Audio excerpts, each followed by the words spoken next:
who it was that authored the contract with F&L. Was it our legal, or was it F&L, or was it staff? There was ongoing negotiations held here at City Hall regarding all of those parties. So a consortium of ideas, and Yeah, there was no blueprint to follow or set document that we worked off of. It just started from the, basically from the RFP for the community center, and evolved, I believe, using that pretty much as the tool to get it out. okay. And then I guess I was wondering, what led to that actual decision to not have or not require a performance bond? I do not recall any particular discussion whether to include it or not to include it. It wasn't a major decision at that time with the council or a concern. The concern surfaced later upon the change of councils, and that's understandable. But it was not, unless Kathy, you can remember something different. I don't recall a conversation to that. Well, I think our minutes of a couple of meetings ago reflected that Mr. Springer said it was to save any money.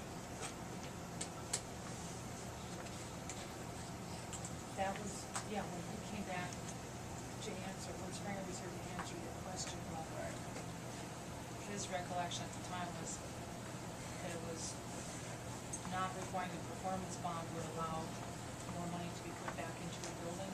That's the way the minutes reflected it. And I get, okay, and that makes sense, I guess. And we, the city elected to use best value. Yeah, I think that's the right term. Yeah, contract. Best value contracting versus competitive bids. Can you tell me more about what led to that decision? Right. You know, if you guys want to do this, I mean, it'd be nice to be prepared. I can't remember the dates, so I'm going to have to just shoot from the hip. All I recall is sometime, I'm just sort of guessing, probably August, we had a discussion here at council about, did the council want to pursue a 100-person community center or a 450-person community center? The decision at that time, or the consensus was, it did, based on everybody's informal findings, I think, there were enough choices for 100-person centers that it didn't pay to build another one in this community. That it would only be competing, whether it was with the Legion, with Mr. Kitchens, with Stumpy's. They all had capacity for roughly that amount of people. So I think the council at that time asked that if there's a way to build a 450, then here's the way, and create an RFP to see if we could do that. The RFP was sent out.